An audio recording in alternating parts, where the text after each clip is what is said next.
But things continued to get worse. They continued fighting more and more. I started to withdraw from everyone and everything around me. I felt helpless and alone because I didn't want to tell anyone, friends, teachers, even my parents, what effect all of this was having on me. I made myself into an emotionless rock.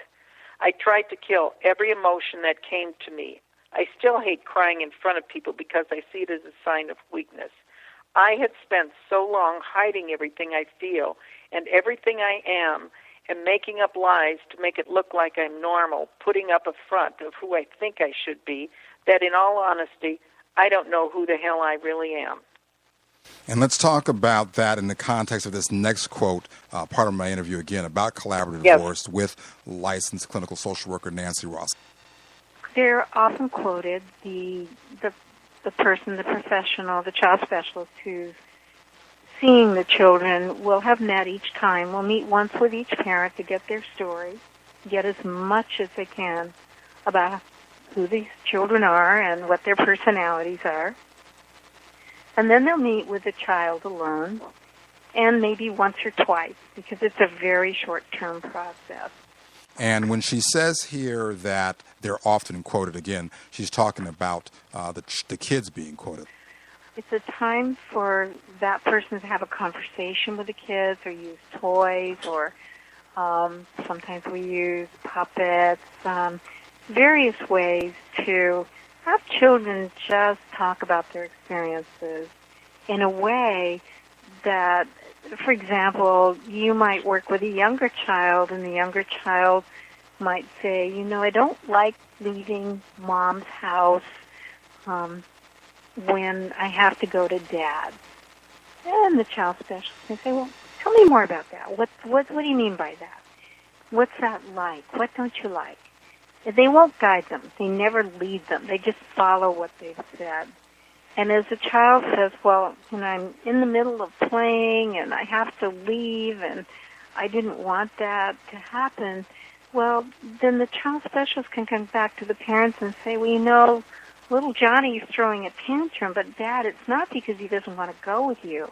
He's just pretty engrossed and he doesn't like change. So let's come up with some ideas to make that easier. So it's always toward problem solving. It's always using the child's language to open up a possibility of helping the child. And Karen Klein, using the child's language, which is really something that you were able to do with this work, Broken Circle, you got to use that language, even though it was after the fact, to actually listen to what these kids felt, what they actually had to say. Mm-hmm. The thing I need to make clear, the people I interviewed, the people who were in my book, were all between 18 and 25. And that was intentional because they were out of the house. They at least thought they were on their path. So they were a little removed and could be a little more reflective, a little more mature, and could own some of the consequences, some of their experience. And indeed, probably felt freer to express how they really felt. Right. Read us another one of the passages from Broken Circle that you've picked for us. Okay, I have, this is Emily. Divorce is something I've never really talked about with anyone. I've realized that I am not okay with this, and I'm really hurt, betrayed, and heartbroken. The day I found out my father was lying to me, the day he told me what he had done to my mother, all the nights he came home late, the nights he didn't come home at all because he was sleeping with her, something inside of me shut off. I never understood why kids who had divorced parents were so upset and hurt. Now I know why. I've forgiven, but I'll never forget. That idea is also reflected, Karen Klein, in this quote from Nancy Ross. Again, she's a licensed clinical social worker that I spoke to about the collaborative process and how when kids speak, like we're hearing and like you've done so wonderfully in Broken Circle, that it resonates. It resonates with you and I and certainly with the parents. Take a listen to this. The child's actual words ring true for them. It's no one's manipulation. Parents know what the issues are. This is not in a sense, news to them in one way, but it may be presented in a way that they feel supported.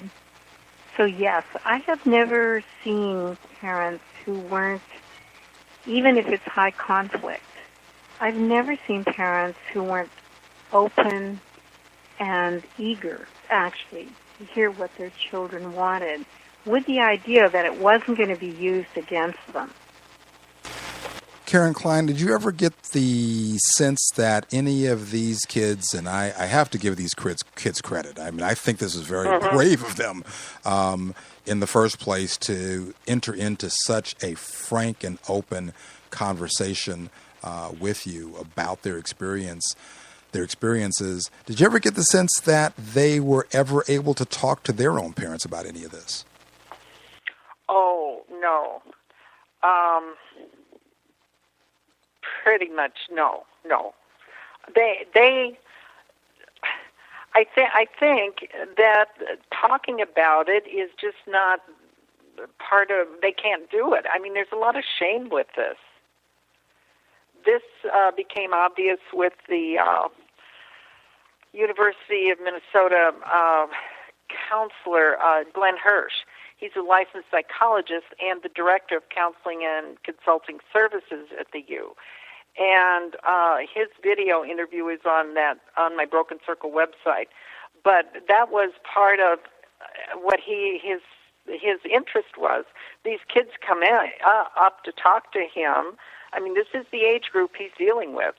They come in to talk, and the fact that they're from a broken home is something that doesn't get discussed.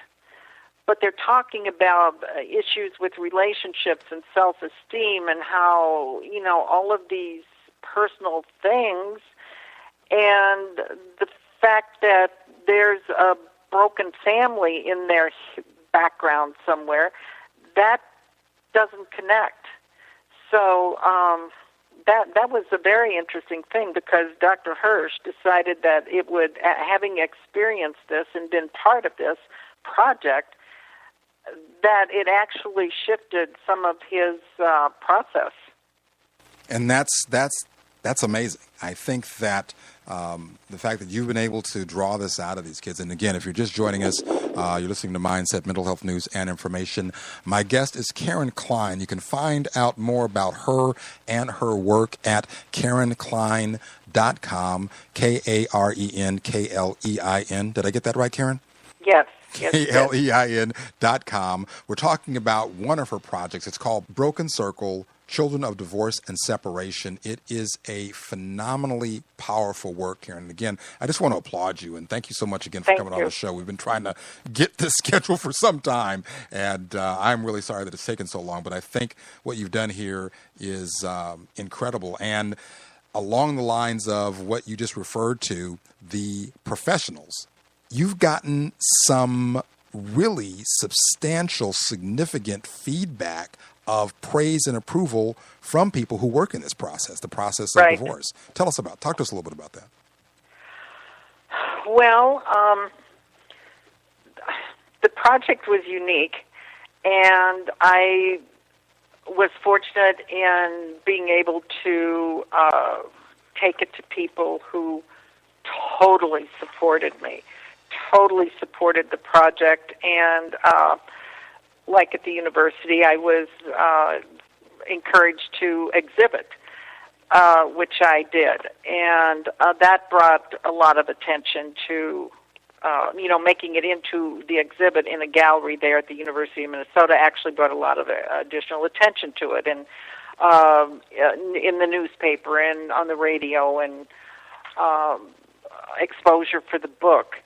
And in doing so, then more and more people became aware of it. So I was able to get a lot of response to it. For instance, Nancy Berg, who's a family practice attorney from Minnesota, in Minneapolis, her statement is, I have practiced law for over 30 years and handled countless, often high-conflict custody cases. I've also been divorced and raised 3 sons. Many professionals in the law and mental health communities, as well as professional organizations, have tried to find a means to communicate to parents how devastating divorce can be to the health and welfare of children. Yet the programs and materials often come across as preachy and difficult to access. The importance of Karen Klein's Broken Circle project is that it simply and effectively conveys the consequences children often experience. That's huge. That's huge, Yes. and it's powerful. And again, I applaud you, Karen Klein. And and by the way, for those of you who may not know, who haven't picked up this book yet, you certainly should. If you have children or of interest to you in any way, and I would even say, Karen Klein, people who aren't divorced, if there are any kids in the family, that this could provide valuable insight into how kids are just affected in general about the family dynamic. Do you agree with that? Yes, absolutely. It's also beneficial in waiting rooms to have the book available there. Anybody who's dealing with this, with parents, with divorce, with kids, having the book available to, first of all, you don't want your kid ending up in this situation. Secondly, it helps open conversation. Absolutely. And kids can see that they are not the only ones who have these feelings. Yeah. And again, this collaborative divorce model that we've talked about in the last two Correct. programs for Mindset really allow kids to have that kind of voice and to have that opportunity. And in the back of the book, which is available on Amazon as well, right, Karen? Correct. You can get this book on Amazon. You can download it to your favorite device, or you can pick up. I like actual physical books. It's really beautiful. It's this white laminated cover with this very simple gold circle that is broken, emblematic of the title. It's just wonderfully put together. And in the back of the book, in addition to the numerous young people that you spoke to whose photographs are in the book, you did a phenomenal job. You're a great photographer. You probably heard that before, haven't you? Thank you. These are some really powerful photographic images. The quotes, the actual words from these young folks themselves. And in the back, a bit of what you read to us just a few moments ago. There are quotes from attorneys who practice family law, from judges, from professors, mental health professionals, across the board, support for the work you've done. That must feel pretty good. Yeah, it does. It does, absolutely. And when I started this project, I had no idea where it would go. I just felt like it needed to be done. And I didn't have that in mind that I'm going to be putting this on Amazon and selling it nationally or whatever. It has had a life of its own, and it's been amazing. About a year ago, I was invited to Santo Domingo in the Dominican Republic. A family practice attorney had become aware of my project. Somebody had tweeted her. She emailed me and asked me if I'd be interested in bringing the project to Santo Domingo. She was going to create a 3-day conference around my subject matter. She flew me and my assistant down there. We photographed. I interviewed 13 Dominican kids. And 5 months later, went back for the exhibit in the 3-day conference, and it was amazing, totally amazing. But the stories were the same. The stories were the same. There was a divorce. It broke my heart, and I picked up the pieces. I'm going to college, but this is how it has affected me.